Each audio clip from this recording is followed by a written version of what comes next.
And welcome to Mazes and Muses. And good morning to you, Steve. How are you? Good morning, Dan. Good to see you.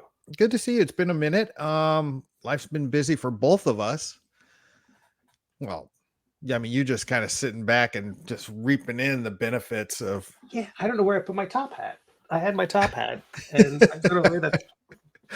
um. So let's what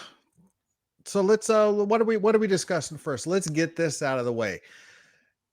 I am here with Ennie nominated Steve Conley. What's I up with know, that? right? Yeah. Crazy, bonkers, cuckoo bananas. Okay. So here's what I can tell you about the from this end of things. So any awards they're handed out at Gen Con. Most of the time, I'll tell people, "Hey, I got nominated for an Ennie," and they're like, "That's neat. What's that?" Um, so people outside of our world don't know who that is, or this particular sliver of our world, because I think of all of pop culture as kind of being our playground. Um, but the gaming side of the world, especially the tabletop role-playing gaming side of the world, because I think there's other tabletop game awards. I think this Yeah, in there's Germany. there's Origins. Yeah, and those are tabletop games, and those might be Settlers of Catan and maybe games that don't have role-playing elements to them. And then there's the role-playing games, which can include video games, but tabletop role-playing games is a really specific sliver, which the rest of the world just calls D&D. Yeah. Um, but so these awards, you submit they have an online thing, annyawards.com. You submit your project. I always submit stuff to awards, not because I think I have a chance of winning. I mean, everyone has a chance, I suppose, but I really didn't think I did. But it's a thing where they've got 5 judges, and I thought these are judges who are important in the field, right? These are people who know what they're talking about, or at least could claim that before nominating me. There's people who are experts or professionals, and I'm like, I want professionals to read my work, so I'll submit and I'll just send it, because I said this about the Eisners. The joke is I just want 5 more readers, Right. and so I mail these books out. I don't think anything of it. I know that they're supposed to be announced sometime end of June, early July.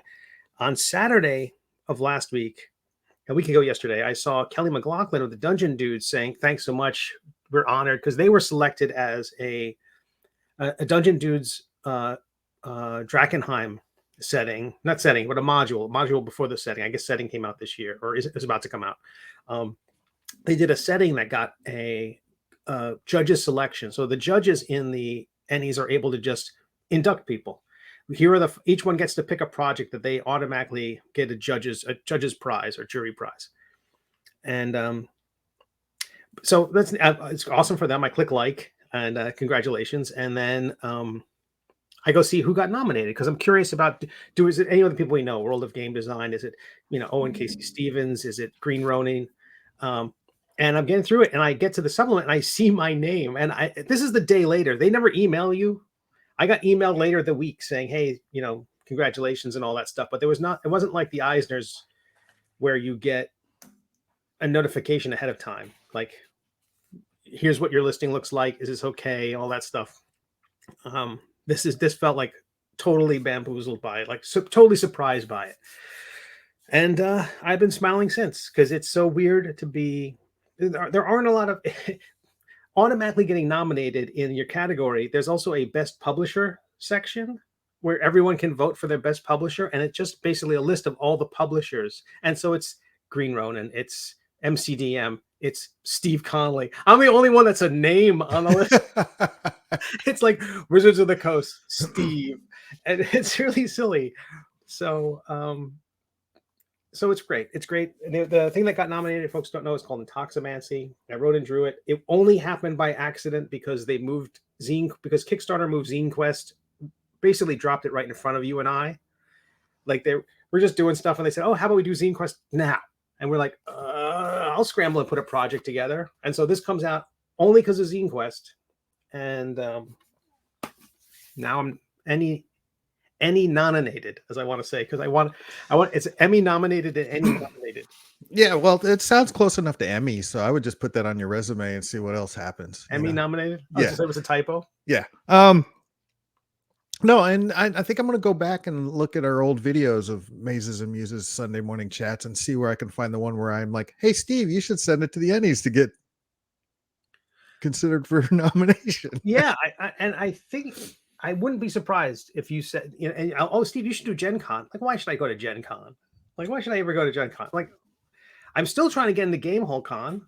I wrote them again this week because I said, you know what, I haven't heard back, but now I can say, hey, I got nominated for an Ennie, and presumably they know what that is. Yeah. No, so you're not going to Gen Con. I am going to Gen Con. Should I accept the award on your behalf? Should I get my? Should I get my? They ask you to record a video acceptance. Oh, okay. So you don't want me on stage to go up and say hi? No, you can. No, I don't. But I think what happens if the person's not, excuse me, if the person's not there, and their publisher's not there, then the person, for the sake of the award ceremony, I'm happy to have the person who's reading names off to go, and we accept it on their behalf, just to move the night along, because I've sat through enough of those to be like, those are great. You don't get someone coming up there and doing a little skit like, oh, I know it's your moment, enjoy it, I love it, but for the God's sakes, let's move. No, I want to go up there and accept your award on your behalf, and then just plug all my shit. Yeah, well, of course that's what you do. I mean, I'm assuming you'd come up wearing a sandwich board that has like a QR code in the center of it. No, of course, yeah. Like, listen, the guy Matthew Lesko who did like those you can get government money, and he would dress like the Riddler. It was like yeah. No, but congratulations on that. That is awesome. Thank you. I remember scrolling through the list, and I didn't. Full disclosure, I didn't even catch that you were nominated. So you had seen it Friday. I didn't know they were announced until like Saturday afternoon. Yeah, I scrolled through, and honestly, Steve, I'm just looking for names I recognize. Dan, looking for Dan. No, I didn't have anything. Now search for Dan Taylor. If you don't see it, no, I didn't put anything in, and not that I have anything right now that would win or even be nominated. But I went through that list, and Steve, like you said, Steve Conley's not a name that jumps out in tabletop RPGs right now. Sure. I mean, after you win, it will. It would be insane to even imagine it would be there. I didn't even notice, and then later on your Discord, I saw something about it. I went, oh, shit, and I went back. Well, what do you know? Well, good for you. Congratulations. I had to check a couple of times myself. I honestly didn't believe it. I thought, no, this must be the list of people who submitted or something, or there's got to be something wrong. There's another Steve Conley who came up with the same project name. but that is very awesome. And now it's just more pressure to make death dealing and your next project's even better. Well, no, because I'm going to follow the Indiana Jones rule. The second one's going to be a real disappointment. It's going to be they really going to. It's the first one was so much better, and the third one will be an attempt to recapture the glory of the first one. So death. And then the fourth will be absolute. I get shot off in a refrigerator. So I will say that I made the book INTOXIMANCY available for sale. I discounted the price over on both Drive-Thru RPG. Okay, so any awards don't make a splash the way the Eisners do. When the Eisners get announced, Variety covers it. Everybody covers it. It's like CBR covers it, all that stuff. Any awards? Not a little bit. I think unless you're nominated, you don't talk about it. And so it didn't make a splash at all. So that's why Friday happened, and I didn't see like a big jump in sales or anything like that. So in terms of the practicality of it, the finances of it, it's not a thing that I don't think you chase it for that reason. But later on in the week, Drive-Thru RPG created a separate page for nominees, and it's included in that. So I have noticed a little bit of a bump there, but I reduced the price. It's usually $5. I made it $1. So anybody who wants to get INTOXIMANCY over in Drive-Thru RPG can get it there. So you owe me $4. I owe you well, no, I'm kidding. That's the early adopter surcharge. You got the you sent me 2 copies. You sent me the hard and the soft, so I'm good. Oh, so you owe me money and the PDF. Yeah, well, it all comes out in the wash, right? Yeah. But more importantly, Dan, than this puffery of awards and jet setting to Wisconsin or whatever, Indianapolis. You launched a crowdfunding campaign this week. I did. Star Marshals is my comic book. It's what am I calling it? The sci-fi buddy cop comic book you didn't know that you were missing. And and yeah, so it did launch on Zoop. And it's great. It's a story that I've been sitting on for 20 years. I mean, really, it's just a fun Lethal Weapon meets Star Wars in the wheelhouse of the Orville type of stuff. It's, if you're familiar with my work with Hero Happy Hour that I created way back in over 2 decades ago with Chris Faison, it's very much the same thing. With superhero, in that book, Hero Happy Hour, we made fun of superhero tropes. In this comic book, I basically make fun of sci-fi tropes and police procedural tropes. It's a 40-page story with 8 pages of bonus material. So we're talking a 48-page thick comic book. That's great. And it's done. I mean, I showed you guys the last time we talked, I showed you the physical copy of it. I would stretch and look for it, but it's somewhere back in this mess down here. No, and you know, it doesn't have the eyeballs, I think, the campaign that Kickstarter has. So we're kind of slow out of the gate. I think we're looking at, well, I know we're looking at 728 of $3,000. I'm looking at it right now with 24 supporters, and I got 25 days left. So I'm a little nervous already about it, but you know, we jumped out the first day and it was pretty good, but then you you flatline for a while, as all crowdfunding campaigns go. I've got some cool stuff that I'm offering, but I just haven't been able to promote and show off enough because I'm still waiting for some elements coming. And that is not a dig on you, Steve. I'm not. No, you knew my schedule. I'm talking about my plus all those caviar parties I'm at now because of the Ennies. I'm talking about this Junior Star Marshals Cadet Club kit because of physical aspects of it, and I've got some really cool stuff, and I'm going to make a video later to show off more of it. But like the coloring book is coming in, and we've got a coloring book of the 8 most wanted criminals in the galaxy. That's great, and it's going to come with its own Star Marshal branded set of crayons. All right, so tell me about this. So I know you were using, or you're partnering with Kablam to distribute the comics. That's the plan, yeah. So the comics get mailed by Kablam. What about these items? Well, I've got, see here, I got this neat custom-made bubble mailer. Beautiful. That I made for this kit. Now, like if we hit a stretch goal, I think everybody gets a sticker. Kablam can send those out. But this kit, I'm like, okay, I can't show off some of the stuff. This is some of the stuff that you're going to get if you get the physical kit. We've got a recruitment poster. That's great. You know, it's folded just like, you know, back in the old days when you got stuff in the mail. I really like the Star Marshals logo too, by the way. Oh, thank you. Now here's, like I said, here's the physical book. The book is done. Look, we're done. It's great. It's got stuff in it. It's ready. It's ready. And it's a thick book. It's 48 pages, right? Yeah, this is just a test run with 40 pages of the story, but it'll have 8 pages of bonus material. You know, and it'll have stuff like, look, we got the spaceship they fly around in, and then I've even got an ad of a restaurant that they frequent. What other goodies are we in this bag? Because you helped me with this, you helped design the 3D badge, and I appreciate that very much. This is going to be a stretch goal. If we get it, you know, up there, everybody gets this file for free to make your own. That's great. Badge. I've got also in the kit wanted postcards.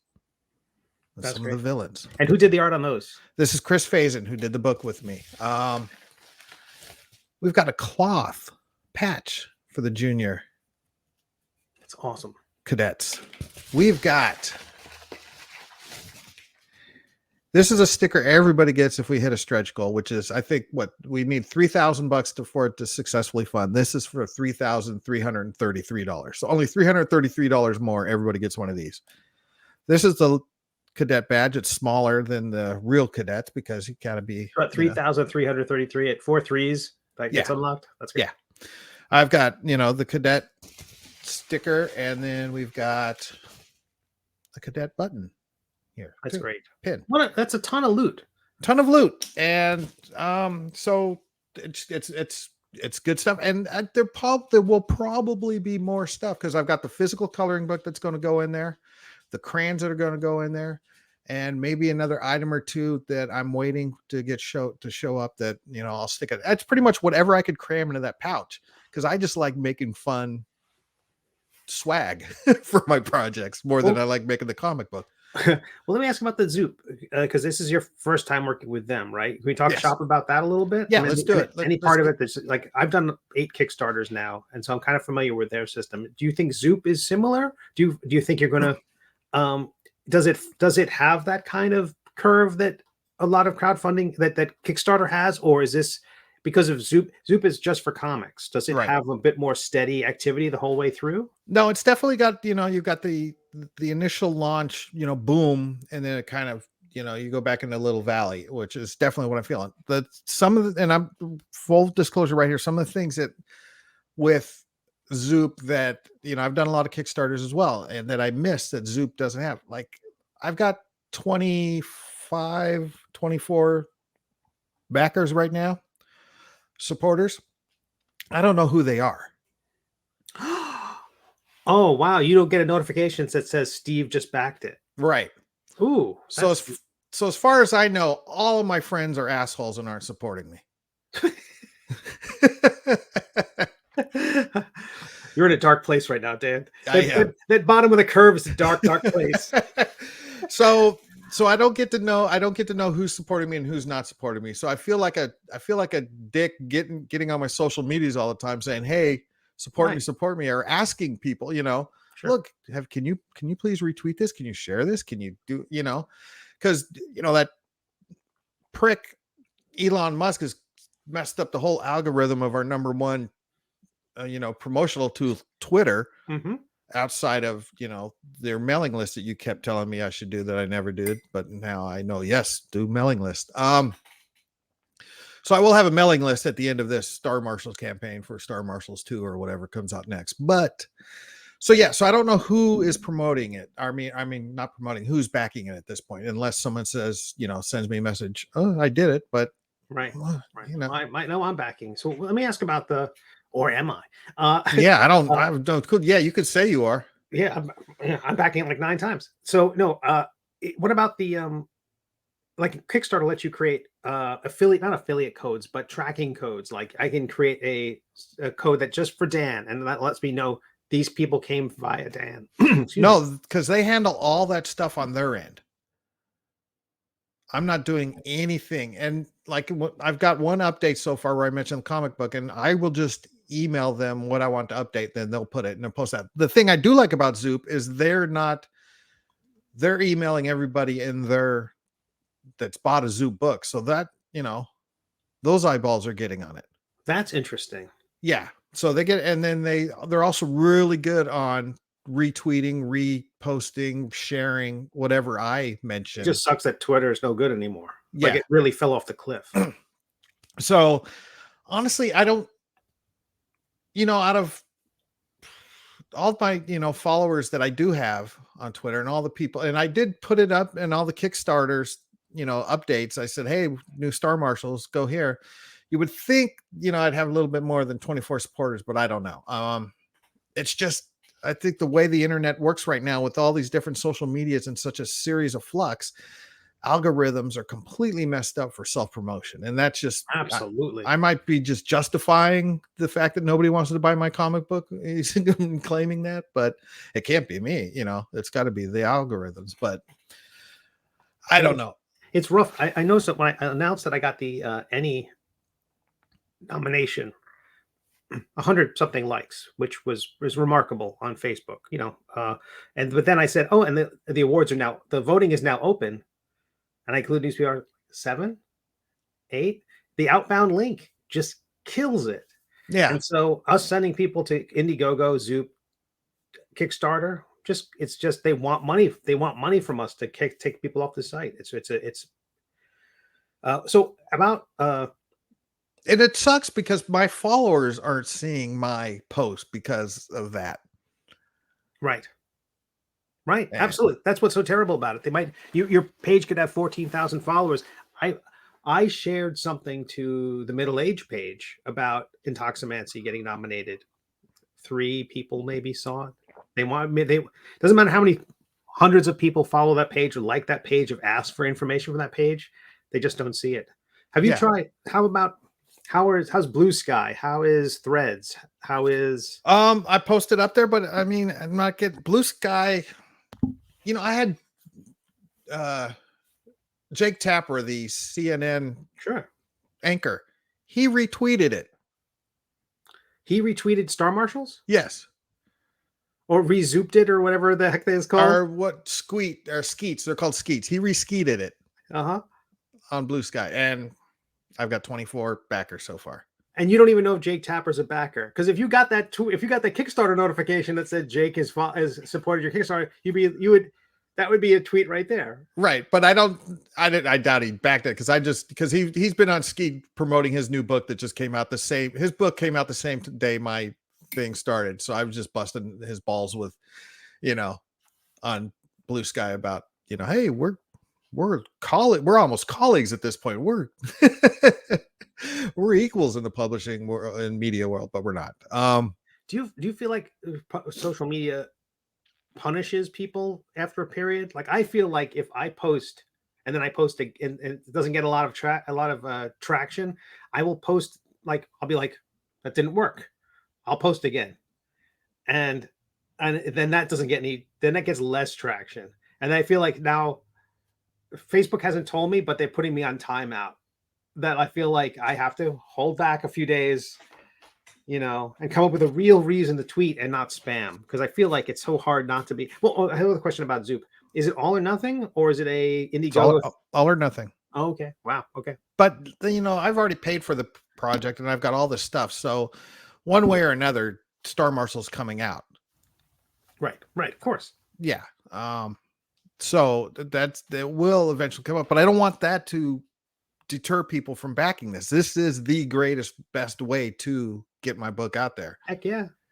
And damn it, I hope it works, but I've got 25 days, Right. I know Zoop's going to be at San Diego Comic-Con with a panel. I don't know if they're going to promote what they're currently running up there. So hopefully, if I get 2 backers you're quarter of the way there. Comic-Con, not quite, but close. Yeah. Okay. I'm about a fifth of the way there. But generally you get it all. In these crowdfunding funds, you get a big chunk of it at the very beginning. But the trouble is, I don't know. To me, it's like that's how Kickstarter works, but I don't know if that's how Zoop works. I mean, Kickstarter's like everyone already has an account. I'm selling it to people who already have Kickstarter accounts. They don't even have to enter their credit card information. They just have to click back it now. Yeah. So it's just a different thing. They're going to see this link from you. The reminders the alerts didn't go out that it went live. I got my alert. Yeah, I never did. So I don't know, where that is. Only when you posted on social media did I go over, click and back it. So you're one of the 2 people that saw my actual social media link. I lucked out on that one. Yeah, I don't know. Right? It's a big mystery on how this all works, but I'm not. This isn't me griping. This isn't me complaining. This is just me stating the fact, the way of the world now at this point. This is, and it's also exploring a new system. But no, hopefully, I'm out there begging some of the bigger names that I'm friends with. Hey, will you please, right. And I don't, I understand if they don't want to waste their limited bandwidth to say, hey, right. And if Jake Tapper's social media is having issues right now, right. So who knows, so hopefully I'm, plugging away. And like I said, I've already bought all the stuff, so it'll make it out there some way, somehow. Right. Even if I got to get a table at a Comic-Con someday, not. Well, but it's also a thing where social media, this happened all the time. I remember talking back in the day, all the time. Sorry, it happens every 6 months or so. A Kickstarter comes close, but then doesn't hit, or it doesn't do. They just do it again. It's like, the thing is, if that's why I set my goals ridiculously low. That's my thing. It's like, I want this to be $1,000. I'm like, because because like you, I'm going to do it anyway. Right. So, but if you come back and do it again, almost everyone who backed it the first time, it's like everyone 50 backers, you relaunch it, you'll get 49 of those people on day one. So it's always a thing where if you view this campaign as an ad for the next campaign, growing that mail, I just wish you had those names. It seems terrible that Zoop's hiding that from you. They have to give it to you at the end, though, right? Yeah. They will give you the list because I'm the one doing the sending the books out. So they're not hiding it from me. They're not keeping it from me. In fact, if I asked, they might be able to send me over who's done it so far. But again, I don't need that. I don't need that. It's just my own selfish, Will they give you the names if the campaign doesn't click? I have no idea. I think it will click, but just in case, I'm wondering. I just don't know how these new systems work. The thing I love about Zoop is I'm not hovering over it all the time like I did with Kickstarters. Okay. I'm like, because the dashboard was plugging you in. Because I'm like, okay, and I got to do this. Oh, so-and-so did it. So, I've got a pledge from this person, and I wasn't getting I'd get alerts all the time. I'm not getting any alerts. And, every now and then I go to the Zoop page just to see where I'm at. Oh, so your phone's not lighting up all the time. No, I have nothing until, I have no idea when somebody backs it, how much they back it for. I have no breakdown of, I know like 10 of the basic books have been claimed. I know 6 of the all 4 cover bundle has been. I know 2 retailer bundles have been claimed but that's because that's information's on the main page. Can you share the campaign page on the screen here? I think people would love to see it. Probably can. Let me.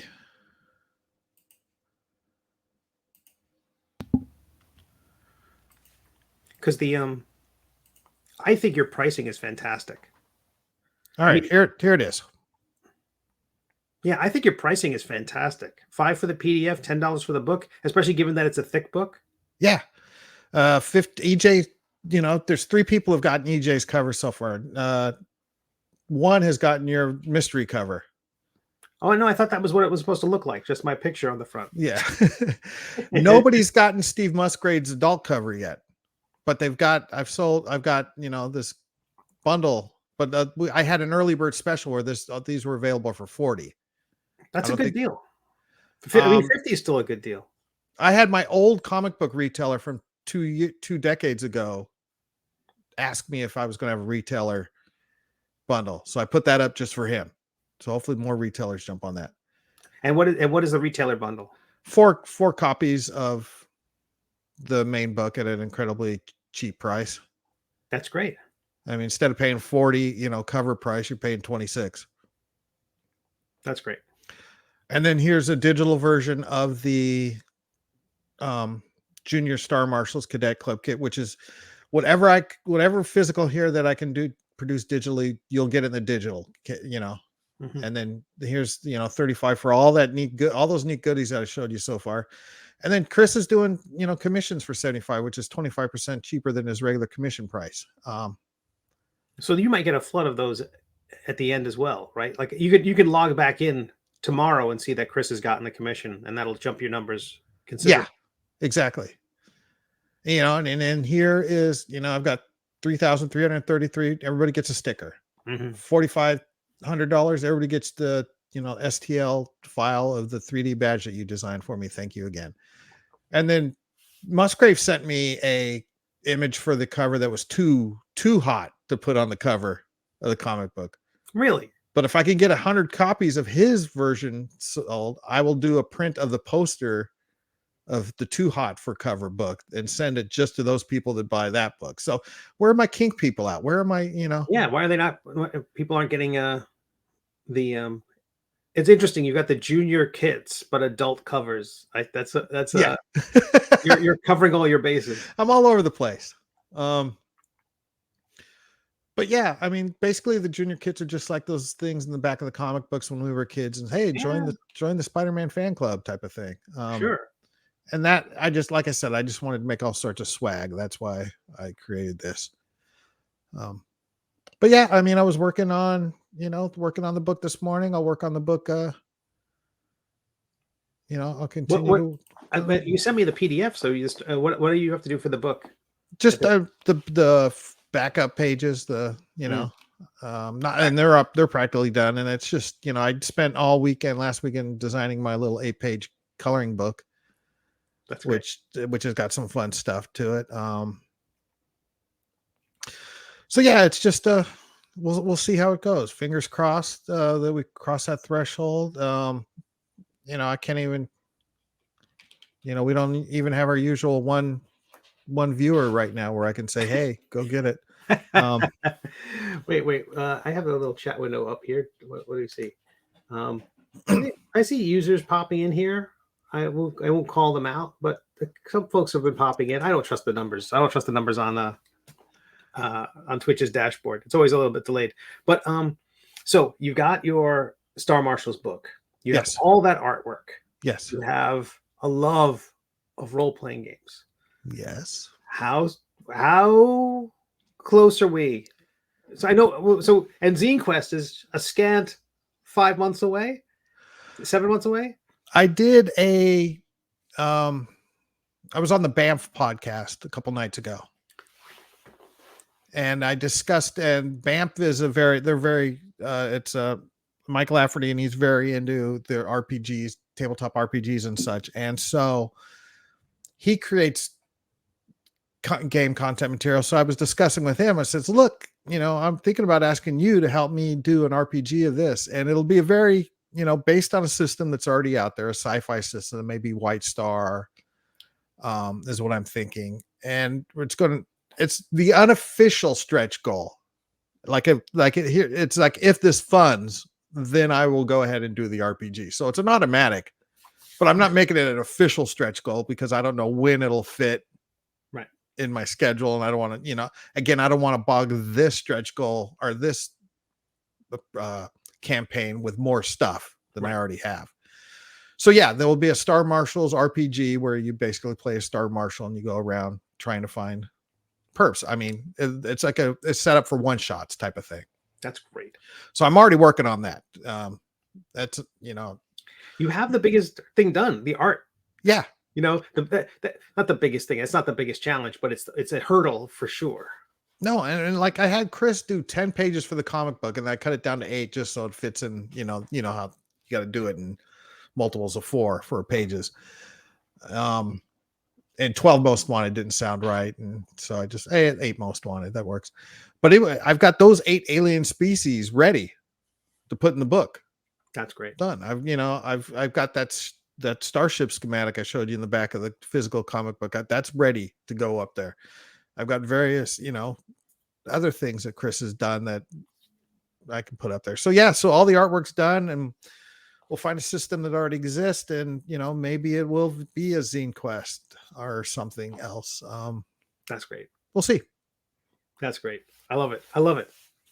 No, it's been fun. It's and I keep going on, but between Star Marshals and Catacombs and Comedians, it's been a busy couple of weeks. Right? So you just had a show? I just had a show on the 11th, and in fact, we have video of that show. So that is posted this morning on YouTube already. Wow, that's great. I'll watch that today. You can go to the Catacombs and Comedians YouTube channel, and you will see our show that we had last Tuesday. And then I have audio.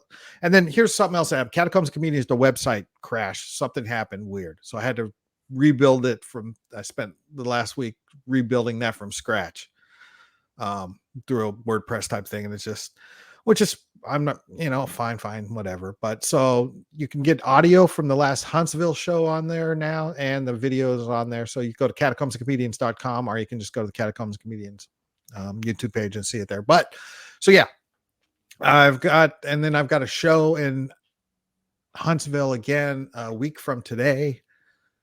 And then a week from Wednesday, I do Knoxville again. So yeah, so I've still got a number of shows left, and then I've been, the events for Gamehole Con went available, so you can now get tickets to see Catacombs and Creators, because I'm doing it with tabletop RPG creators at Gamehole Con. So that's another show. And is that a separate admission price to the? It's free. That's wonderful. So you My buy show you is get admission free. to the convention, and you just got to get a spot. You got to get a ticket. Yeah, we have 40 seats, and plenty of seats are still available for that. That's great. I didn't see who's up against me at the same time. Probably Chris Perkins and. Doesn't matter. You got Forbeck. You're really fine. Yeah, I got Forbeck and Kovalik. Yeah, you're set. You're set. So it'll be fun and good time anyway. And if you're watching this and you go to Gamehole Con, I always give away free swag at all my shows. I've done it at all the comedy clubs, all the movie theaters. You get stickers, buttons, whatever, all sorts of shit. So again, I just do this to make, to make merch and go into debt with merch. Cause I just ordered 50 more t-shirts the other day, because I about sold out of my first round of t-shirts, or giving away my first round of t-shirts. So the one thing though, the show is kind of on hold now in Zanies in Nashville because they're booked throughout the rest of the year with acts that bring audiences in instead of Catacombs and Comedians. So we might be back in December or so because they're building a smaller theater next door to the main club. Oh, wow. Good for them. And it might be more fitting for us to be in a 100-seat venue compared to the 300-seat venue that the main club is in. So we're moving to a smaller venue with Zanies towards the end of the year. Hopefully, fingers crossed. It sounds like that's going to be the plan. That's great. So because the numbers my show were making for the main room just weren't enough to justify, not giving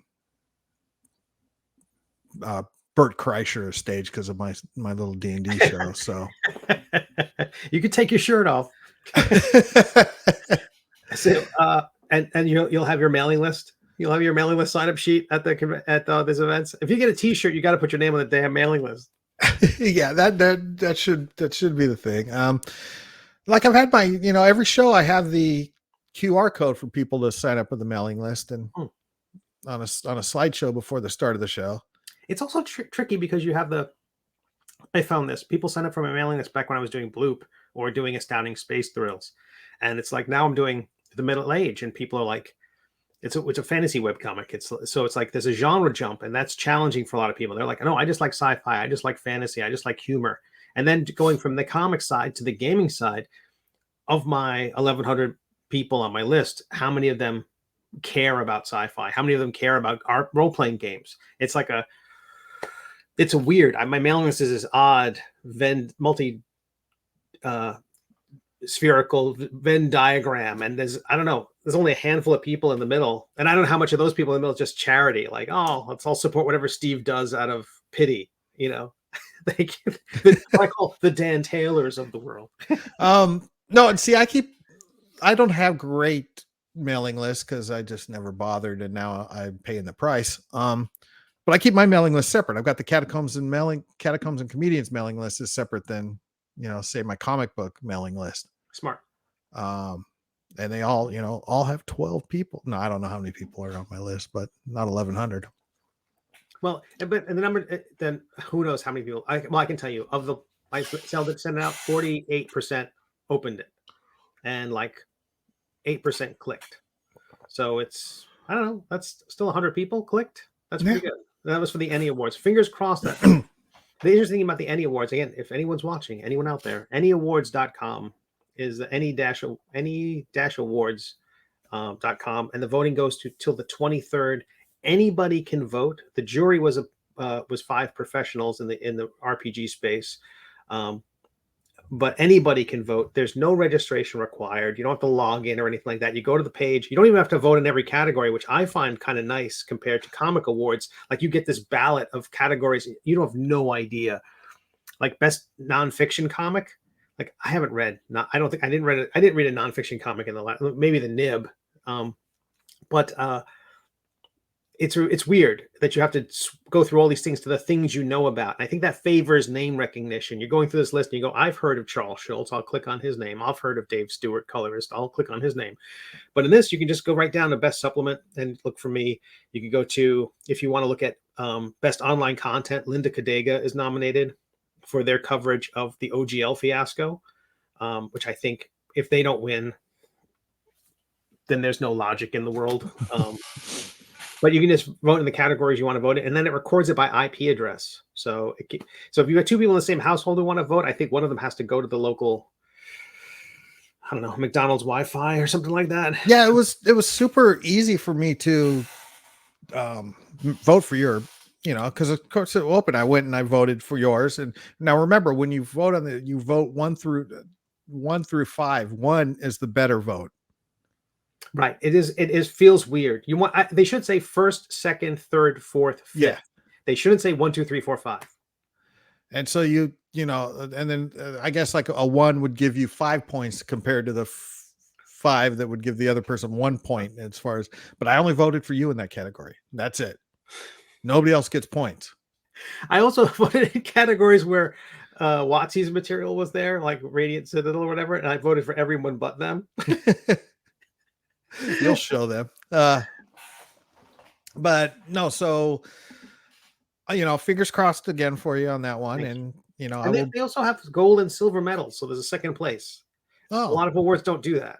Fuck second place. I am happy with. I'm just an honor, just a ridiculous honor to be nominated. Yeah. Okay. No, and then at Gen Con, I'll be there, and I've got a little thing. I'm doing a little thing. Like I said, I've got these dice pouches that I'm going to be handing out at Gen Con. Not a whole bunch of them, but it feels weird giving away a dice pouch without dice in it. So I talked to Foam Brain Games, and there's going to be a little coupon card in there where you go take it to their booth and you get 10% off your purchase. And they have a claw machine with dice in it, I assume. And you get 1 free play on that. So that's my little cross promotion with another vendor at Gen Con. How much is your Tea Room book or your Catacombs and Comedians Volume 1 monster book? Actually, I've got the, what is it? The Awful House, the Green Room, and some magic items. Their Catacombs books on drive through, and I will put a coupon in there to get like all for 1. Gotcha. Yeah, good, I'm definitely putting that in there. I'm saying if you had one that was free, put a QR code in there for it, that sort of thing. But I think I'm going to do like get all 3 for $1 or something like that, just to, because I want to try to get the the point for making a copper sell. Yeah, it's interesting, and their system is based on. Well, I can't figure out their system. Drive through RPG. Yeah. So I got to figure out, but no, you will be able to get some freebies. And then I went ahead and got, the inspiration chips, right? That I have. Every pouch will have one of those. Sweet. I said, what the hell? Let's just do that. So yeah, I'm quickly going to the poorhouse, just making swag for my shows and comics that don't sell. They sell. They just, everything's weird right now. You're trying to promote stuff in a system where, social media stopped working. Yeah, which isn't making it easy on anybody. But my cover is coming along. I hope to have it finished for you today. I don't know if you want to share a preliminary. Yeah, pop it up. Okay, I think it's there on the screen. You might have to click the button. Ooh, look at that. I love it. So it's just, I'll be adding color, of course, but I put the kind of, behind the, forgive me, the lizard, Carishian or something. I don't even, I just throw a bunch of consonants on the page and then scatter some vowels in there, and that's and then the alien language as well. But there'll be that'll be a window, like a round space window, so you'll have like a star field and things behind them. I might scooch everything down to make room for the logo of the book and all that. I don't want it to, I want to make sure I give everything enough space. But no, that's great. I love it. Again, I appreciate it so much. And then that is going to propel me over $3,000. That will at least sell a second copy. Yeah. That's of the Steve Conley cover. And it'll please the people who already purchased it accidentally. Anyone who bought the 4-pack, I'm certain. But you have some lovely covers. I think the covers you got are great. And thank you for inviting me to be part of it. No, of course. No, how could I not invite you? We are close enough now where I can guilt you into partaking in every one of my things now. So, yeah, and I think like we're close enough. I can tell you that I backed your project, even if Zoop doesn't want to let you know. even if like I can claim to have backed your project. And that's another thing. I don't know how you deal when by supporting other creators with crowdfunding, but if I know the person, I just pretty much back it. I try to, but I can get stretched thin. I Yeah. feel like I have to. It's a thing where if it's your first crowdfunding thing, absolutely going to back it. If it's your second one, it's coming hot on the heels of it. At some point I have to be like, I only have so much disposable income. It feels like, and there's a certain element of it where I know by backing the person with their first project, at least on Kickstarter, generally speaking, anyone following me is alerted that I have backed it. And that's a kind of special sauce of Kickstarter. So it's Yeah. important to me that if someone's brand new, I back them. All the people who follow me get And alerted. then you pull it right at the end. No, well, no, they've already gotten the alert. Well, no, actually, that's why I tell people even support me for $1 on Kickstarter, because at least it alerts everybody. It doesn't tell you that I backed it for $1 or $100. It's just that I backed it and lets people know about it. So if you are on Kickstarter and there's a friend of yours is doing something, back it for at least $1. Hopefully they understand that that's why that's a good thing. And so that's important to me. But at the other part is like, it feels a little bit like people in Artist Alley at Comic Cons buying stuff from each other. It's the money's just moving around the table. Yeah.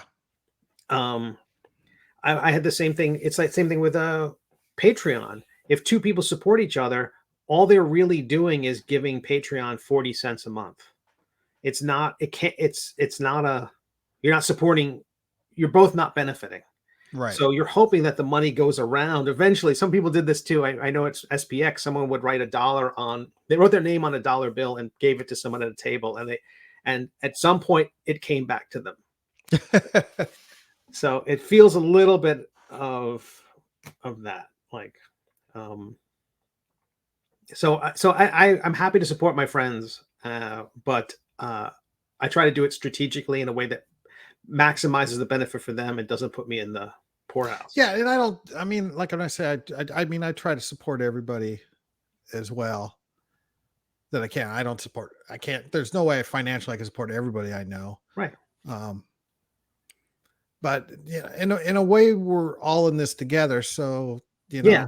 But it also digital prizes too. I mean, I've got, I'll be moving soon and I've got too much stuff. So I like digital. I mean, I wanted to back yours at the physical level because I think that's cool. I think it's going to be, I want to feel the book in my hands, but digital is great. Again, it spreads the word. Again, I didn't know how Zoop worked. I don't know if this is the first thing I've ever backed on Zoop. So I don't think it has that virality, but yeah, but it was interesting to see Zoop. Zoop doesn't accept PayPal. It's a credit card thing. You're only charged at the end. What else can I tell you about backing something on Zoop? Their checkout process doesn't really have that kind of add-on. No, it's like a shopping cart at the beginning. You can order everything on the main page. Right, but there's no upsell. No. Like you put in your basket, you go to checkout, and I was immediately surprised to see enter your credit card information. It didn't have the usual, have they never visited GoDaddy? You have to go through 800 things before you get to that enter your credit card information. You're like, are you sure you don't want this and this and this and this? And maybe these 5 other, because I always wondered about, no one's done it. It'd probably be terrible if they did, but I'm kind of surprised they don't. Would you also want to back this other project by this other person on your way out the door? I know they have to bill it. They have to charge you when the project ends. So those two things would be billed separately. It's a weird thing, but I'm surprised that there isn't maybe they do it at the end. Maybe that's what Kickstarter does. It says, thank you for backing. Yay. A little bit of confetti animation.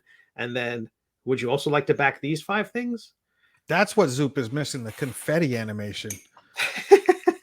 Zoop is missing a couple of things, but I'm excited to see it. I'm fingers crossed that they have because I think your project's great. I think your project's done, which is a huge thing. Most projects are like you back it and you'll get your rewards in 2025. So, yeah, I mean, my plan is to get this out the door as soon as possible so I can move on to the next project that I've been talking about.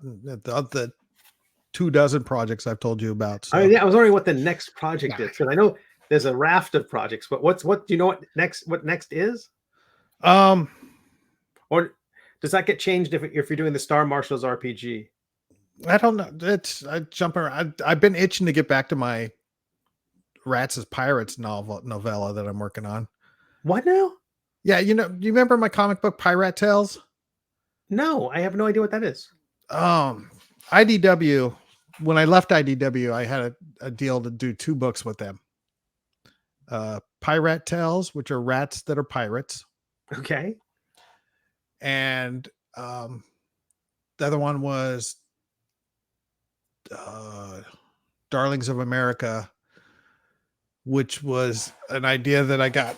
All right, let's story time, folks. Please. All right, so I had these 2 comic book ideas. Let me cover Darlings of America first. When I worked at IDW, I had a 2-hour commute from where I lived down to the San Diego to the IDW offices. So it was 2 hours each way? Yeah. Driving? Yeah. Boy. Because I just didn't want to move and whatever. So, but that's California. So what, you were at what, 3 miles away? It was from Orange County, from like Newport Beach down to San Diego. Okay. So a lot of it's you drive through Pendleton, so that's not a big deal. So anyway, all the news in the morning and all the radio talk shows were at that time. Mind you, this was a while ago. We're talking about Lindsay Lohan, Paris Hilton, Jessica Simpson type of things, and they were like royalty. Mm-hmm. So I came up with this idea. Let's do a comic about them, but not them. Come up with other names. And so Darlings of America was about how the media builds these characters, builds these girls up, and thrash, just how the horrible things and blah blah blah, tabloids and stuff like that. Yeah. So I got Neil Clyde to help me write it because I was busy editing books at IDW at the time. So we did this great story about how the publicist for all 3 girls manipulated them and the media and did all this stuff to try to cover up the murder of our Anna Nicole Smith character. Okay. So not really no comic book like that has ever been made, but it was a great fun time. And IDW paid us for all the scripts. We wrote 5 issues, and they paid the artist for the 1 book of art that he did, but then they pulled it before it was ever published. I think I know that. I've heard that part of the story. I don't think I connected it with the title. I think it was called Pop Darlings of America when we had the title for it. So that book never came out, but then just last year we were contacted by IDW saying, hey, can we sell this for first look for a streaming program? So they paid Neil and I, a good sum of money. That's nice. For that. And then of course nothing happened. Then IDW went through that whole horrible change, and they were gutted in their media and all this stuff and new president. So they dropped it before it ever went anywhere. So, but we got more money, and it bought my new computer that I'm able to stream on this. Nice. So that was nice. And my other story, Pirate Tales, the first story is called Pirate Tales, The Legend of the Cat O' Nine Tails. They're pirates. This is like my mouse guard of your friend David, very similar, but they're rats and they're pirates. I'll send you the first, I think I got first 2 issues, and that illustrated. They put out, IDW actually published the first 2 issues. Oh, wow. But then they killed it. So all 5 issues never got done. Okay. And so I've been working on, and this was again, 15 years ago, maybe 10, 12 years ago. So I've been I've got the script, 5 issues, and that's my novella outline. So I've been putting in adjectives and adverbs.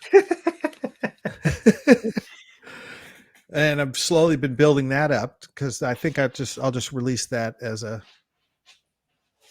All right, I could do the because IDW gave that. That's all mine again. No big deal. Pirate Tales is mine. But you're like multidisciplinary. You're always doing something different. It's always something different. It's always interesting. But I want to have a novel or a novella under my, and this would be like a young adult fantasy, kind of a Secret of Nim type of book. Neat. So I'll send you the PDF of the first issue or the second issue if I got it somewhere. I don't know, but that's great. Yeah, so I'm working on that. So maybe that's the next big project while I wait on. I mean, I'm sure I'll be excited next month. Or about 2 weeks, I'm going to Gen Con, so I'll be excited about tabletop RPGs after that. Right. So it's always these like levels, like you have all this different. You got comics, you've got prose, you've got gaming. I got shows. live performance. I'm sure animation. There's probably a radio plays, and there's all these different levels, and one tops up. Yeah, they're always because I have the attention span of a gnat, but an overactive imagination.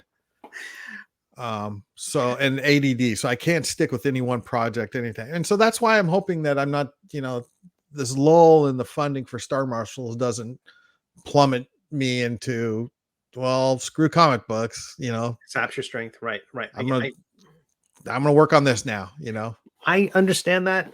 When I started doing the middle age almost 7 years ago, it's like it launches, it gets a little bit of support, not really enough to kick it, not to kickstart it.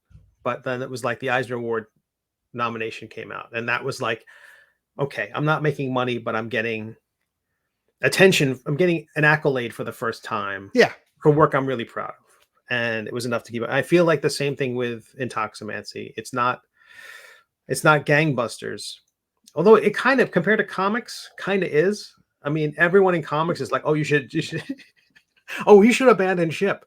But the Ennie nomination is like, wow. Again, it's probably just a luck of the first timers luck or something like that. But it's remarkable that, or something about the last couple of years has driven people to drink. And well, and then I've told you about my stint in writing and illustrating children's books, right? Yeah, for sure. Yeah, so I got my Little Miss Jellybean because I went to a kids book fair, festival, carnival, and I went, screw comic books. This is where they're printing money here. The way how many people are here making this stuff, right? So I did that for and I got a shitty table location at the next one, and I didn't do that well. So I'm like, oh well, let's move on to the next thing. It's like it should just be Mazes and Muses and money, because it seems like how much of it is when you're okay. So you can do all these things. You basically have this kind of was it Ultra Boy from the Legion of Superheroes who had all of Superman's powers but just one at a time, okay. And like so you can do all these things. What is it that makes you go, okay, this is the thing right now? What is it about? Do you know what it is that crystallizes that thing or captures your attention? I have no clue. I wish I knew so I could bottle it and drink it just to stay on one project on all the time. Blinders of some kind of keep shiny things from. No, I'll get an idea what would make a neat thing. Almost all my ideas come from puns. But just I think I would like something like that is what I do. I think is what it is. Something that Dan Taylor would like, I would like a comic book about two cops in space. So this isn't a thing that you go, this is a thing that's going to make me a lot of money. You're thinking, this is a thing I want to read. This is a thing that really, do you read your own work? No. I just create. I just make it. What's your favorite thing of all the different projects? Not talking about the future ones, because I know that's like we're out of time already. But maybe that could be a whole episode of the ones you've created. Which ones do you revisit, or do you think I should come back to that one. Specifically that one I should come back to. Hero Happy Hour. Really? Yeah, Hero Happy Hour, because I mean that was such a unique experience because I had no idea how to make a comic book. I just went in and said I went to one Comic Con, San Diego Comic Con, and how to make comic books seminar panel. And they said, you need a finished product. So I said, okay. I went back the next year, the next summer, to San Diego Comic Con with a finished product and showed it off. And here's what. One moment. Do you remember who told you need a finished project? I can't remember who taught the class. It's such good advice. Okay. I'm sorry to interrupt. It was it wasn't a name, it wasn't like, it was Joe Quesada said, Right. It was just, a guy who, convinced San Diego Comic Con to let him have a I don't know what, it wasn't even a panel. It was just one guy, right, saying this is how a seminar or workshop. Yeah. I don't know.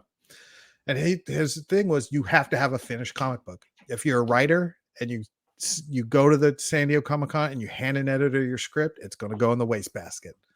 That's great advice. And I'm just a writer, so I went. I'm going to, to get these editors to read my script, they need to read it in a finished comic book. Yeah, absolutely. It's such good advice. A finished anything is that's like the best advice you can give anybody in any creative field.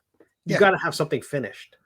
And that's why this is finished, because I've done Kickstarters where I've got the money and then I'm like, oh God, now the excitement of the Kickstarter is over. I languished in getting the project done and it's not quite all done, and just get it out the door, no more. Yeah. That's, not anymore. Everything's got to be done before I will crowdfund anything. But no, that's Hero Happy Hour. And part of it, Chris Faison, he's like a brother to me now. We over 20 years ago, we didn't know each other from, Adam back in the day, but now he's, that is the greatest asset or the greatest reward I got out of Hero Happy Hour, was getting him as a very dear and close friend. So not only does it represent like a great point in your life, like an inflection point in your creative career, but also a chance to work with someone who you really like. Yeah. That's nice. I mean, and that should scare you off right now, Steve. Well, you don't like me. I attach myself to people. I consider you a brother almost at this point. We've been chatting online for a year now, Yeah, that's why I don't consider you a brother. I don't talk to my brothers. I talk to you more than I talk to my actual brother. Yes, but if my brothers are watching, I'm sorry. I know my brother isn't.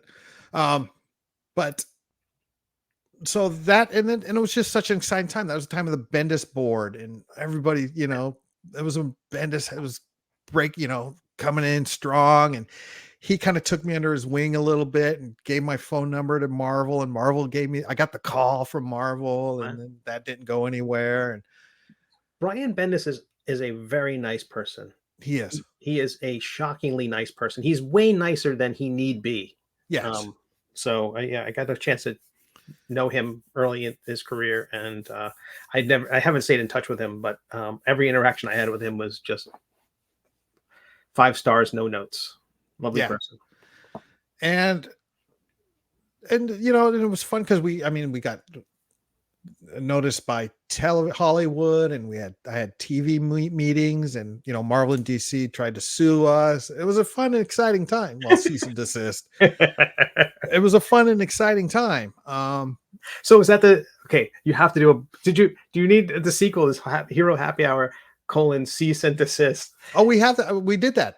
You did? I did it as a webcomic called Cease and Desist. Yeah, called Cease and Desist, where I did it with Grant Perkins as the artist, and I just put it up online. It wasn't a book, just to do more Hero Happy Hour, and it's about a guy who trademarks the term hideout bar and grill.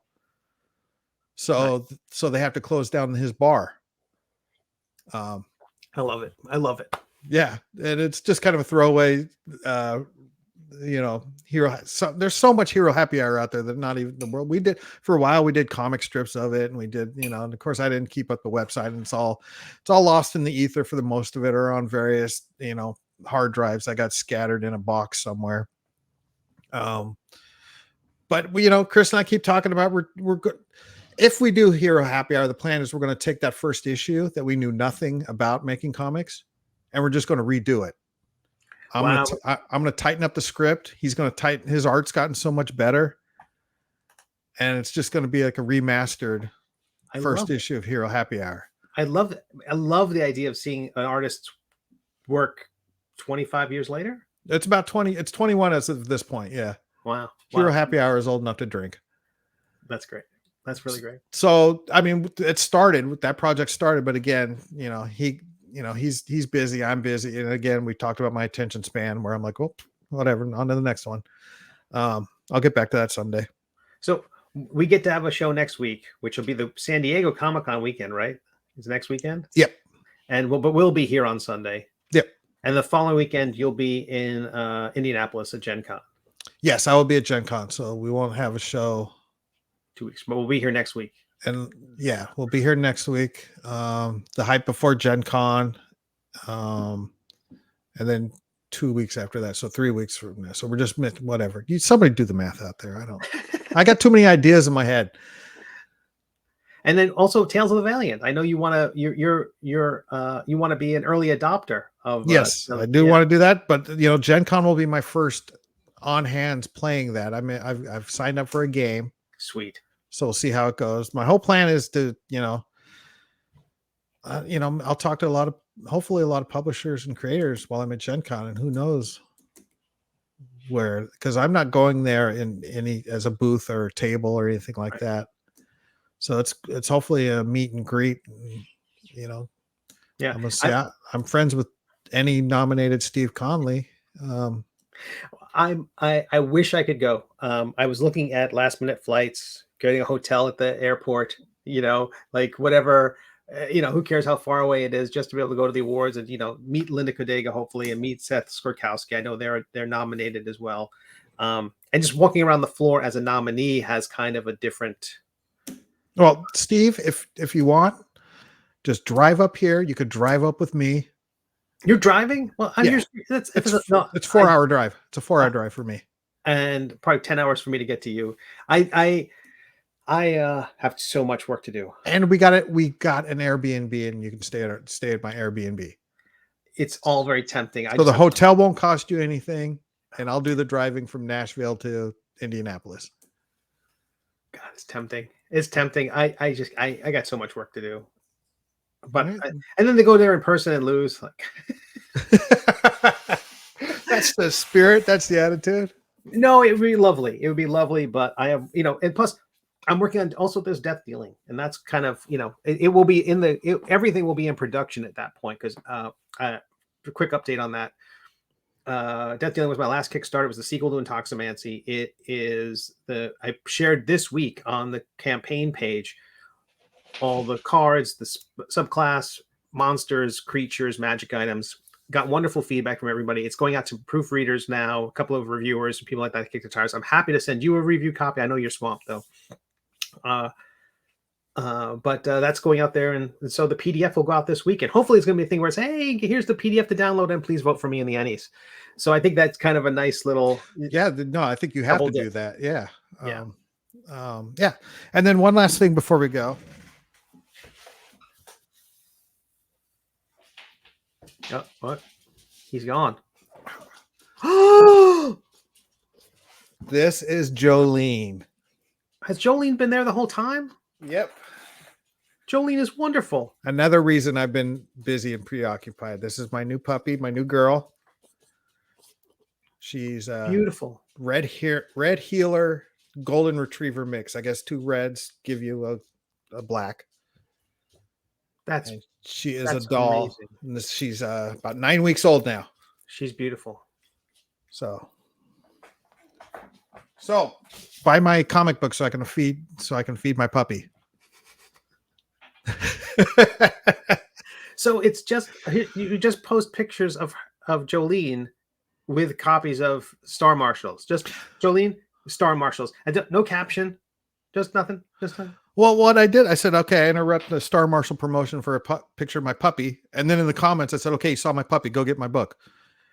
That's great. That's great. Jolene will sell more books than any social media. Well, what I'm thinking of doing is taking one of these, because I got a couple of these printed up, taking one of these, covering it in bacon and letting her, just videotape her chewing it. Is Jolene a tax write-off? Is that what we're hearing? Jolene is a promotional expense? She's I got one other dog who's about 10 now. And so this is Jolene. She's going to be, I've got a brand new pickup and a brand new puppy to bring me into old man, old manhood. So fantastic. Well, but yeah, I'm excited for you, Dan. I'm excited for Zoop. I'm excited for you and your Ennies, and then and the coattails I get to write on that. Yeah. Well, it's exciting, and I think the next, but I'm doubly excited about the next subclass I'm doing after. I thought I was going to do a book of magic items. I think I'm going to do the third subclass. I'm really excited about it. It's in my head. Is that a druid, or are you not? I think a cleric. Oh, the cleric. Yeah, that's right. The cleric. Yeah. And the druid will be the fourth one. But I will have you this. I was laying in bed last night trying to fall asleep, and I was coming up with all these ideas for 4D20. So there you go. I think I'm moving that up off the back burner onto the middle burner. We need to have the charts. We need to have the scales at the bottom, like children's book goes down and 4D20 goes up. Oh, and we're real quick. One last moment. Proud dad moment last night. My kid went to bed, and she had to. Oh, where did I put it? Oh, it's in my scanner, so I'll show it. I'll scan it. But she did. I go, "What are you working on?" And she had a ruler out, and she's like, "I'm making a comic." Wow. And it's a one-page thing. And it's got 6. And she drew the panels on it with her ruler. I go, "You know what those are called?" She's like, "Panels." Yes.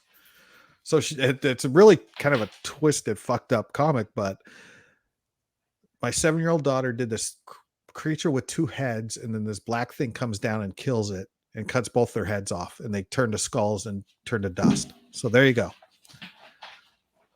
Vision into the psyche, but I've got it, and I'm going to make, I don't know, maybe I'll put that out on Kickstarter just here. That's awesome. That's awesome. At least make it a monster in an upcoming book. Yeah, it's some dark stuff, but that's my kid. That's wonderful. But no, she's creative, and I love it. So, and she did that anyway. We'll talk about more stuff. We've got so much to talk about. All right. Oh, you know what I didn't show off in the kit one last time before we go anywhere? The plastic membership card. That's cool. That's cool. Yeah. I didn't know you could get those made. Of course you can. That's great. But yeah. Ooh. So yeah, a lot of good stuff. And if it comes down to it, I will put $1 in every comic book, if you will. For every 50-cent pledge, you get $1. All right, Steve, I will talk to you next week. Excellent, Dan. Good to see you. Good to see you. This is going to be a good week. I can tell this is going to be a good week. Let's hope so. Let's hope. I would love to get to the halfway point and Star Marshals before San Diego Comic-Con, but San Diego Comic-Con starts Wednesday, right? Something like that, yeah. But we made it halfway. Oh, halfway point to the goal. Yes. Yeah. Yes. So I need another $772.